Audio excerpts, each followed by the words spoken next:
Assalamu alaikum wa rahmatullahi wa barakatuhu, dear friends and students.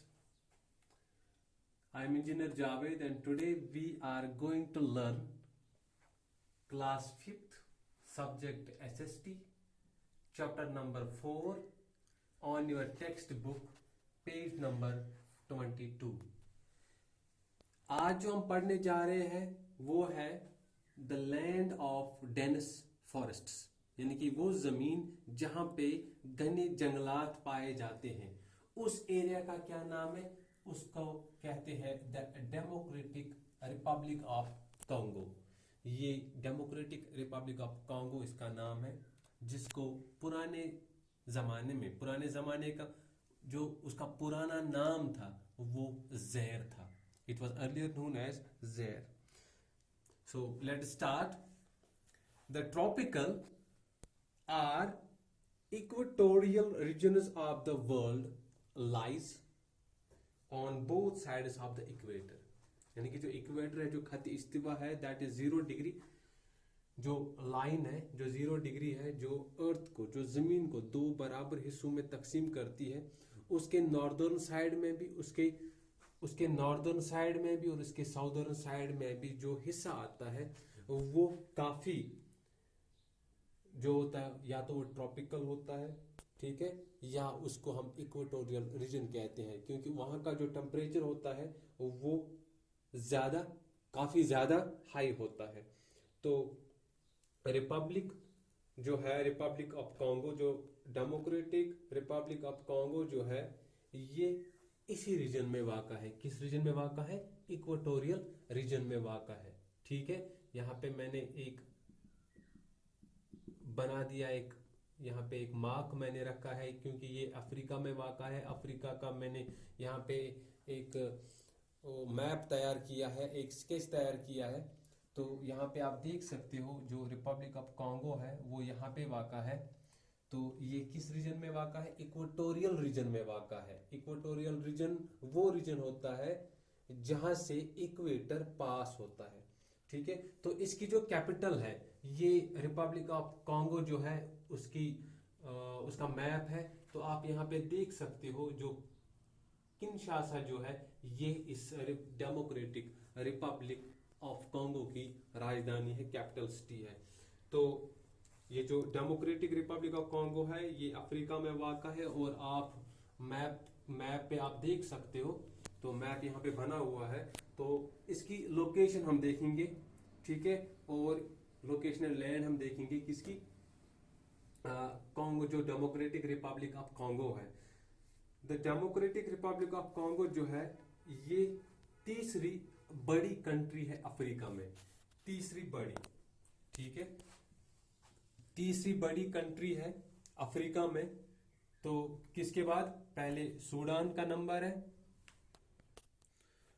तो सबसे बड़ी country जो है अफ्रीका में, एक सूडान है, दूसरा अल्जीरिया है, और तीसरा जो है वो इस डेमोक्रेटिक रिपब्लिक ऑफ कांगो का नंबर आता है। और ये वाक़ा कहाँ पे है? और इसका जो एरिया है वो 23.5 स्क्वायर किलोमीटर है। ये इसका एरिया है। किसका एरिया है? रिपब्लिक ऑफ कांगो का, ठीक है। ये रिपब्लिक ऑफ कांगो का एरिया है, यानी कि इस एरिया में ये फैला हुआ है। और ये वाक़ा कहाँ पे है? सेंट्रल अफ्रीका में वाक़ा है, क्योंकि जो अफ्रीका के दो हिस्से किए गए हैं, जो इक्वेटर है, इक्वेटर ने अफ्रीका के दो हिस्से किए हैं। तो ये जो बीच वाला हिस्सा है ये सेंट्रल अफ्रीका कहलाता है। तो यहाँ पे ये वाक़ा है, ठीक है। तो यहाँ से जो इक्वेटर गुजरता है, और इसके जो इर्द गिर्द है जो कंट्रीज है, किसके? डेमोक्रेटिक रिपब्लिक ऑफ कांगो के इर्द गिर्द 9 कंट्रीज है। कितनी? 9 कंट्रीज है। जैसे सेंट्रल अफ्रीकन रिपब्लिक है, सूडान है, उगांडा है, तंजानिया है, ज़ाम्बिया है, ठीक है। इसी तरह से तो to the to the north, north की ओर अगर हम देखें तो वहां पे है Central African Republic and Sudan, ये इसके नॉर्थ में है। इसके ईस्ट में है उगांडा, राउंडा, ब्रूंडी और तंजानिया। उसके साउथ में है ज़ाम्बिया, अंगोला, और इसके जो वेस्ट में है वो है Republic of Congo, Republic of Congo. एक हो गया डेमोक्रेटिक रिपब्लिक ऑफ कॉन्गो और दूसरा है रिपब्लिक ऑफ कॉन्गो। मैप यहाँ पे बना हुआ है, इनको आप गौर से देख सकते हो। तो आगे जाते हैं हम, और जो वहां से दरिया गुजरता है, ठीक है, इसको कहते हैं हाईवे ऑफ सेंट्रल अफ्रीका। जो यहां से जो एक ही दरिया गुजरता है उसको कहते हैं हाईवे ऑफ सेंट्रल अफ्रीका। ठीक है बेटा, तो इसके 4 मेजर लेक्स हैं, 4 मेजर लेक्स। ठीक है बेटा, इसके 4 मेजर लेक्स है। तो एक का नाम है एल्बर्ट, ठीक है बेटा, तो दूसरा है क्यू, तीसरा है एडवर्ड, और जो चौथा है वो है तनगनइका। नाम याद नहीं रहेगा लेकिन इसका नाम जो है वो तनगनइका है। ठीक है, ये 4 बड़े झील है जो सेंट्रल अफ्रीका में पाए जाते हैं। क्लाइमेट पे जाते हैं।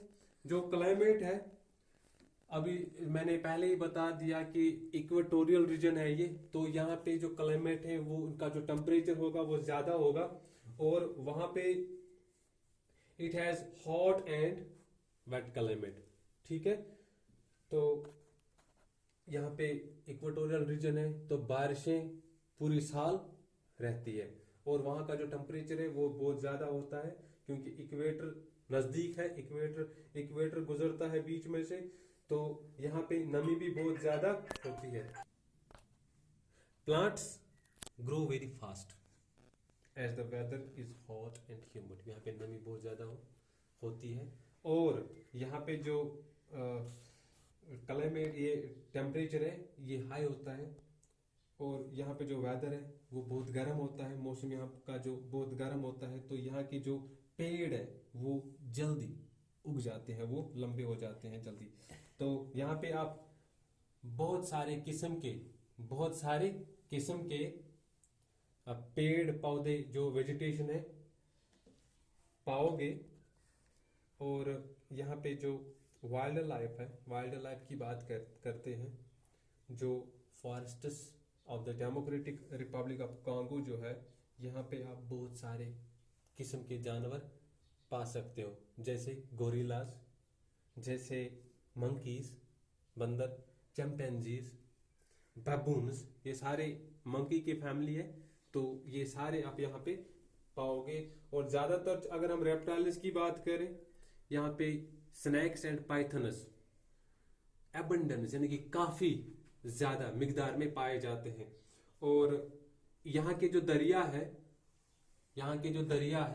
वहां पे सबसे ज्यादा वहां पे क्रोकोडाइल्स या एलिगेटर जो जिनका नाम है वो ज्यादा इन दरियाओं में पाए जाते हैं। और इनके जो ग्रासलैंड्स होते हैं वहां पे आप ज्यादातर एलिफेंट्स, जिराफ्स एंड लायंस वहां पे पाओगे। तो इकोनॉमिक रिसोर्सेज की बात करते हैं कॉन्गो की, जो डेमोक्रेटिक रिपब्लिक ऑफ कॉन्गो जो है, यहाँ की जो मेन ऑक्यूपेशन है वो फार्मिंग है। Farming is the main occupation of the people of the land of dense forests. यहाँ पे जो क्रॉप्स पाए जाते हैं जो कल्टिवेट किए जाते हैं उनमें से राइस, मेज एंड कसावा, ये यहाँ के मेन फूड क्रॉप्स है जो यहाँ पे जो लोग यहाँ पे जो फार्मिंग का काम करते हैं वो ये चीजें उगाते हैं ज्यादा। तो कंट्री जो है ये it is also rich in minerals.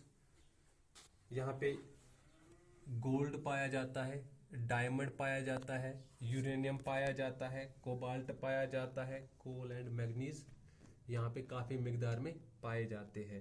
तो लोगों की बात करते हैं, जो लोगों का रहन सहन है डेमोक्रेटिक पब्लिक ऑफ कॉन्गो में, that is thinly populated with most people living in segregated villages. तो यहाँ पे जो है ओनली 30% ऑफ पॉपुलेशन जो है that lives in cities and towns. खाली 30% जो लोग, जो आबादी है यहाँ की, वो शहरों और कस्बों में बसते हैं। बाकी जो है, बाकी देहातों में जो जंगलों के नज़दीक है, जंगलों में पाए जाते हैं। और यहाँ पे जो पिजमीज है, ये यहाँ के ओरिजिनल इनहेबिटेंट्स कहलाते हैं। इनका जो साइज है ये काफ़ी छोटे होते हैं और इनका जो मेजरमेंट होता है वो 150 सेंटीमीटर, उनकी जो हाइट होती है 150 सेंटीमीटर से कम है। पिजमीज हम कहते हैं जो आदिवासी लोग हैं, ये यहाँ के ओरिजिनल इनहेबिटेंट्स है, ठीक है, ये पिजमीज इनको कहते हैं। तो यहाँ के जो लोग, अब ट्रांसपोर्ट की बात करते हैं, तो यहाँ पे कोई उस तरह का कोई ट्रांसपोर्ट है नहीं, क्योंकि घने जंगलात है, बड़े बड़े जंगलात है, घने जंगलात है। तो जंगलों में से रोड्स बनाना बहुत मुश्किल हो जाता है, ठीक है। तो यहाँ से ना रोड्स बन सकते हैं, ना रेलवे लाइन्स बन सकते हैं। So hence the country has the poor transport system. तो कुछ हिस्से हैं कंट्री में जहाँ पे रोड्स बने हुए हैं, रेलवेज बने हुए हैं, लेकिन वो कुछ हिस्से, जैसे कि यहाँ की सिटीज और टाउन है, वहाँ पे बने हुए हैं। लेकिन ज्यादातर जो 70% पॉपुलेशन जहाँ पे रहती है, वहाँ पे रोड्स जो है और रेलवेज रूट जो है वो अभी तक बने नहीं है, क्योंकि वहाँ पे जंगलात बहुत ज्यादा है। तो यहाँ पे जो सबसे ज्यादा पॉपुलर ट्रांसपोर्ट है दैट इज वाटर ट्रांसपोर्ट, जो आबी ट्रांसपोर्ट है, ये यहाँ का इम्पोर्टेंट, महत्वपूर्ण और यहाँ का जो ये ज्यादा मशहूर रास्ता है। तो वाटर ट्रांसपोर्ट उसको कहते हैं। किंशासा जो है, अभी मैंने बताया कि ये इस डेमोक्रेटिक रिपब्लिक ऑफ कॉन्गो की राजधानी है। और यहाँ पे अगर आप देखोगे, मैंने लिखा है मटाडी एंड किंशासा जो है ये पोर्ट सिटीज कहलाते हैं, यानी कि ये बड़े बंदरगाह है यहाँ पे। तो लोग इन्हीं रास्तों से, जो आबी रास्ते हैं, इनसे एक कंट्री से दूसरी कंट्री तक जा सकते हैं। तो आज का जो सेशन था वो क्लास फिफ्थ के मुताबिक हमने आज पढ़ाया है, क्योंकि इनका स्टैंडर्ड भी देखना होता है बच्चों का। तो आज जो पढ़ रहे थे हम वो लैंड ऑफ डेनिस फॉरेस्ट्स, जिसको the democratic Republic of Congo भी कहते हैं। तो हम ये पढ़ रहे थे, क्लास 5th सब्जेक्ट था SST, और ये क्लास 5th के चैप्टर नंबर 4 का नाम है। उम्मीद करते हैं कि आज आपका जो सेशन था ज्योग्राफी का क्लास 5th का, ये आपको अच्छा लगा हुआ होगा। उम्मीद करते हैं कि आने वाले जो वीडियोस है वो भी इसी तरह के होंगे, इससे अच्छे होंगे, इससे भी ज़्यादा बढ़कर होंगे। और तब तक, आने वाले वीडियो तक हमें इजाज़त दीजिएगा। अल्लाह हाफिज़।